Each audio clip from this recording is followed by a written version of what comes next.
السلام عليكم. كان عمرو بن سلمة رضي الله عنه يأكل مع النبي صلى الله عليه وسلم طعاما، وكانت يده تطيش في الصحفة، يأكل من يمين ويسار وأمام وخلف.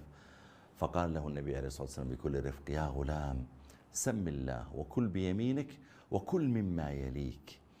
وأقبل الحسن ابن فاطمة ابن علي رضي الله تعالى عنهم، أقبل يوما إلى تمر في بيت النبي عليه الصلاة والسلام، فأخذ تمرة، وكان تمر للصدقة زكاة.